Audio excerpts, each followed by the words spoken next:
Hollywood sold you the Lone Ranger as a masked white hero saving the day. The banned truth is shocking. The real Lone Ranger was black, and 19 other black legends were erased from history. Enslaved cowboys, betrayed sharpshooters, lynched outlaws, and forgotten explorers who built the West while white people stole the credit. Discover 20 real facts that show black people as the true tough guys of the Old West, dying in pathetic or brutal ways. Number 1. You know the Lone Ranger, right? That masked Old West hero we grew up watching. Well, the real man behind that legend was black.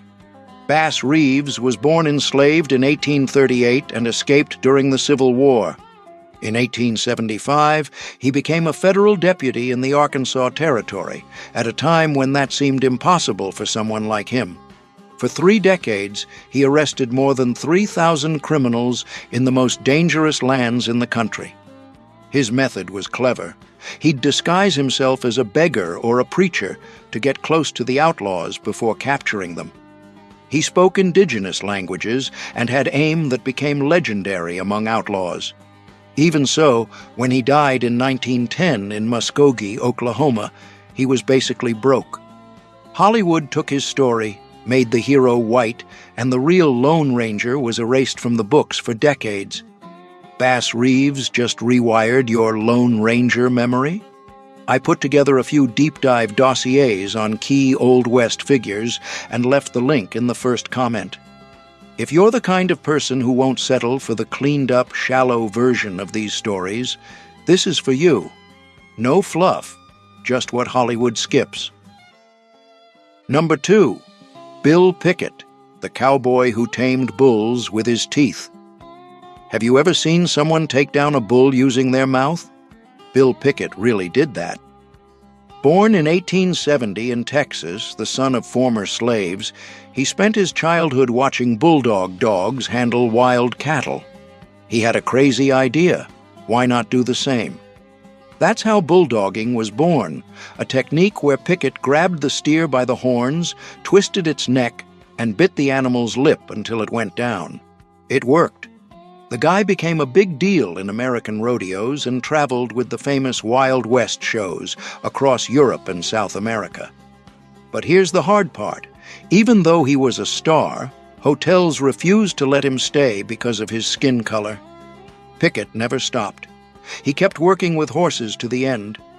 In April 1932, at 61 years old, a wild stallion trampled him on a ranch in Oklahoma. He died doing what he'd done his whole life. Number 3. Nat Love, the cowboy who was born in chains and died forgotten. You've probably never heard of him, but Nat Love was one of the most skilled cowboys of the Old West. He was born enslaved in Tennessee in 1854, and when the Civil War ended, he was only 11 years old with not a penny in his pocket. At 15, he set off alone for Texas and got a job breaking wild horses, the kind nobody wanted to get near. He faced shootouts, survived attacks by Native Americans, and rode thousands of miles driving cattle. In 1876, at a rodeo in Deadwood, South Dakota, he won every competition and earned the nickname Deadwood Dick. He wrote his own autobiography telling these stories. But time wasn't kind. He died in 1921 at 66, working as a train porter in Los Angeles, basically forgotten. Number 4. Bose Icard. You probably know Lonesome Dove, right? Well, the character Josh Dietz was based on this man. Bose Icard was born enslaved in Mississippi in 1843, but his story took a turn few could ever imagine. After the Civil War, he became the right-hand man of Charles Goodnight, one of the biggest ranchers in Texas. Goodnight trusted no one the way he trusted Bose. On the most dangerous cattle drives in the West, Bose was the one out front, dealing with thieves, hostile Indians, and unknown terrain. One time, he even saved his boss's life during an attack. Goodnight, a tough man of few words, said Bose was better than any white cowboy he'd ever known. When Bose died in 1929 at 85, Goodnight paid for his headstone and wrote the epitaph himself. Number 5. Mary Fields, known as Stagecoach Mary. Did you know the first black person to have a mail route in the United States was a woman nearly 5 feet 11 inches who carried a revolver and never missed a delivery? Mary Fields was born enslaved in Tennessee around 1832. After the Civil War, she worked at a convent in Ohio until a nun friend got sick in Montana. Mary went to help and never went back. At 60, when most people were already retired, she got the job as a stagecoach driver because she was the only applicant who could hitch up 6 horses in record time. For 8 years, she delivered mail in conditions that would make any man think twice. Wolves, thieves, heavy blizzards. Nothing stopped her.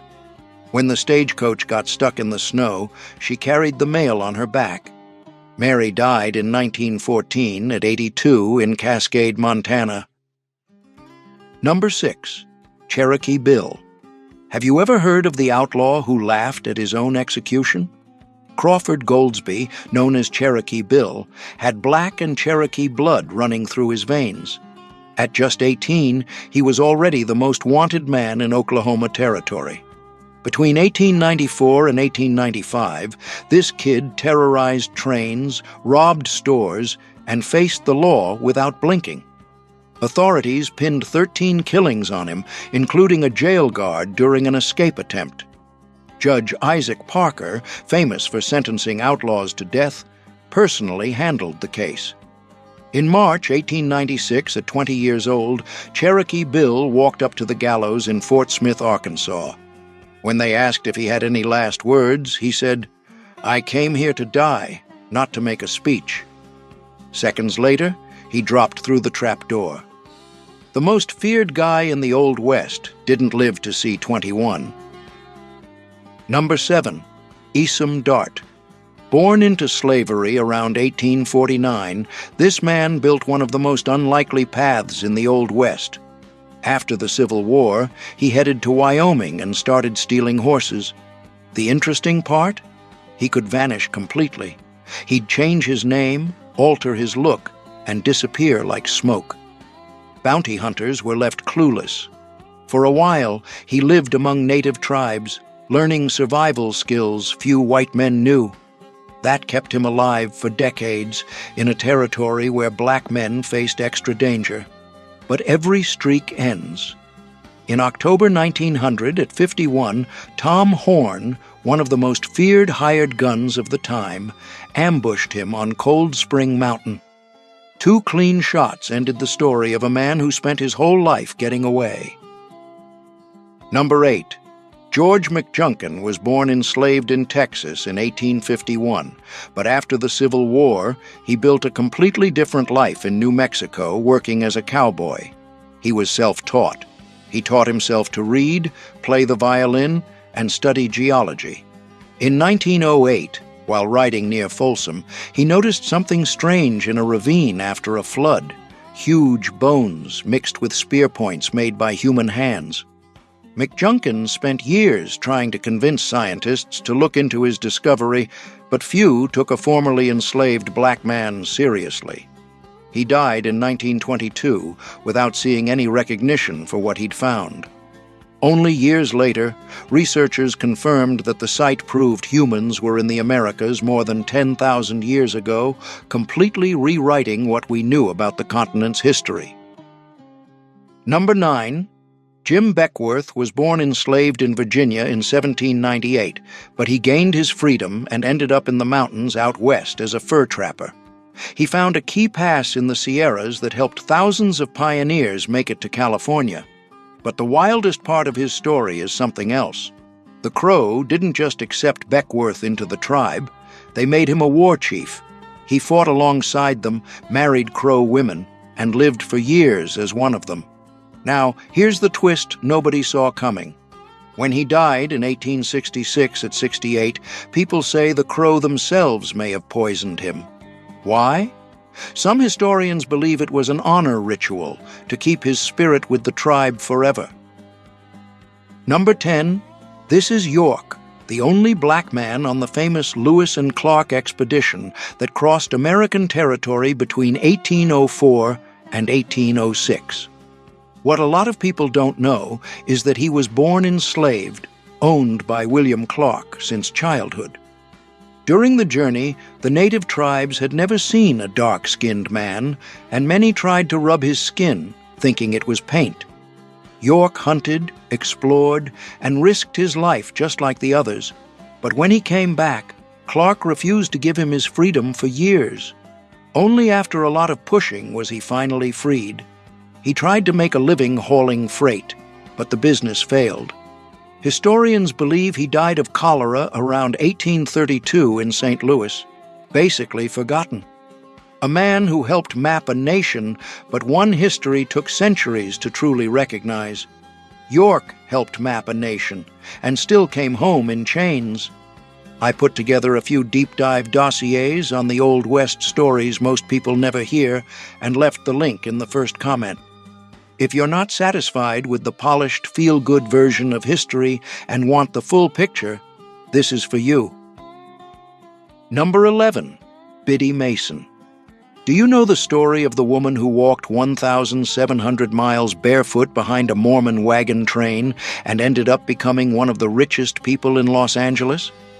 Biddy Mason was born enslaved in Georgia in 1818 and was forced to cross the country on foot to California, taking care of cattle and children the whole way. When she arrived, she found out slavery was illegal in the state. The problem was, her owner didn't tell her that. Biddy had to go to court on her own to fight for her freedom, and she won in 1856. After that, she worked as a midwife, saved every penny, and started buying land in downtown Los Angeles when the city was still dust and ranches. Those lots became a fortune. She used the money to feed prisoners, found churches, and help families in need. She died in 1891 at 72, owning an empire built from scratch. Number 12. Clara Brown was born enslaved in Virginia in 1800. At 56, when she finally gained her freedom, most people would think about resting. Clara did the opposite. She hit the road for Colorado, right at the peak of the gold rush. She got there without a penny, but with a plan. She washed clothes and cooked for miners, backbreaking work a lot of men couldn't handle. She saved enough money to buy property in Denver. But here's the part that hits hard. She spent almost all of it searching for her family, who had been sold and scattered decades earlier. After years of looking, she found the daughter she thought she'd lost forever. People in Denver called her an angel, not because it sounded nice, but because she really helped whoever needed it. She lived to 85, passing away in October 1885. Number 13. This story sounds like fiction, but it really happened. In 1866, a formerly enslaved woman from Missouri made a choice that could have cost her life. Kathy Williams disguised herself as a man and joined the U.S. Army under the name William Cathay. She became the only documented woman to serve in the Buffalo Soldiers, the famous black regiments that helped expand the West. For 2 years, Kathy marched hundreds of miles, faced the New Mexico desert, and kept her secret from everyone around her. Army doctors examined her several times and never found out. Only when she got seriously sick in 1868 did the truth come out, and she was discharged. After that, she worked as a cook and laundress in Colorado, spending her last years in poverty. She died around 1893 and was almost forgotten by history. Number 14. Louisa Marchbanks was born enslaved in Tennessee in 1833. After the Civil War, she ended up in Wyoming and became one of the most in-demand cooks in the Old West. But here's the interesting part. This woman who started life without freedom ended up cooking for U.S. presidents. That's right, presidents. The miners in Deadwood called her Aunt Lou and lined up to taste her food. She became known not just for her cooking skills, but for feeding anyone who showed up at her door hungry. At a time when formerly enslaved people were fighting to survive, Louisa built a reputation that crossed social classes. She died in March 1911 at 78, after a life few would have imagined possible for someone who started where she did. Number 15. This is Jesse Stahl, one of the best wild horse breakers to ever step into a rodeo arena. Born sometime around 1879, the guy was so good at what he did that the judges just couldn't ignore him. But here's the part that'll make your jaw drop. Even though he completely dominated the competition, the top prizes always went to white cowboys. So, you know what Jesse did? He started riding the meanest horses backward, just to show he was better no matter what. It was a calculated taunt, a way of saying without words that the game was rigged. The man turned humiliation into a silent protest. He traveled across the American West for decades, pulling crowds who paid to see his feats. He died in 1935 at 56, but his story stayed buried for generations. Number 16. Henrietta Stewart. In 1858, a girl was born in Canada who would break barriers many people thought were impossible. Henrietta Stewart not only became a doctor at a time when women could barely vote, but she took her practice to New Mexico, a territory that was still wild and dangerous. Think about it. A black woman treating tough miners and Native American families in the late 1800s. Every day was a battle against prejudice, but her patients didn't care about the color of her skin when they needed medical help. And she was there, ready to treat them. The most impressive part? Henrietta lived until 1951, making it to 93. She watched the world completely change around her, from the wagon era to the first steps of the space age. A whole life dedicated to healing people who often didn't even respect her. Number 17. In 1982, Charlie Sampson made history in a way few people expected. He became the first black man to win a World Rodeo Championship in the Professional Rodeo Cowboys Association. Think about it. Rodeo had always been white cowboy territory, a tradition going back to the days of the Wild West. Sampson grew up in Los Angeles, far from ranches, but something about those bulls and wild horses grabbed his attention. The guy broke ribs, got his body banged up over and over, and still kept climbing onto those 2,000-pound animals. Every time he rode, he knew it could be his last. But he didn't stop. His win opened doors that had been closed for more than a century, proving talent and courage don't have a color. Number 18. Ben Hodges was born around 1840 and figured out early on that his biggest weapon wasn't a revolver, but his gift of gab. This black cowboy from Kansas came up with a scheme that worked for decades. He'd pretend to be an Indian to con unsuspecting ranchers. He stole cattle using disguises and made up stories, always getting away before anyone exposed the scam. The most impressive part? He was never arrested for it. The authorities knew who he was, but Hodges always had an alibi or a convincing explanation. He knew the law as well as any lawyer of the time. While other outlaws died young in shootouts, Ben lived quietly until around 1929, dying of old age in Dodge City. The Old West con man proved that sometimes brains beat bullets. Number 19. Willie Kennard took on the Marshal's badge in Yankee Hill, Colorado, at a time when few black men held positions of authority in the West. The town was being terrorized by a gang that ran off any sheriff who showed up. The outlaws themselves, amused by the situation, dared Kennard to take the job, convinced he'd be easy prey. It backfired. Kennard faced the leaders in separate duels and dropped both with deadly accuracy. The gang scattered, and the town finally had peace.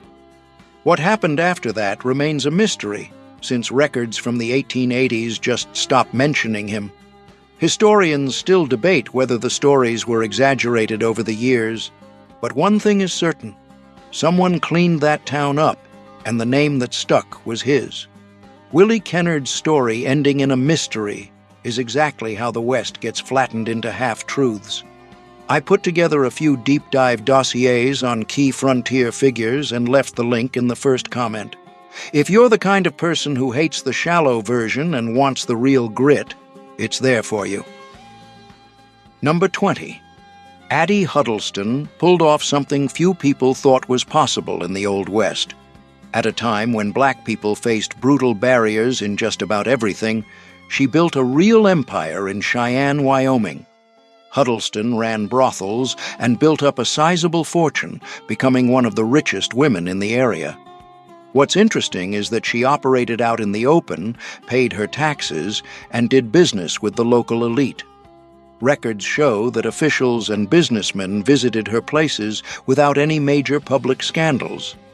In a society that segregated almost everything, money and discretion opened doors that usually stayed shut. Addie died of natural causes in the 1880s, which was rare considering how dangerous the business could be. Her story shows a side of the West that movies rarely show.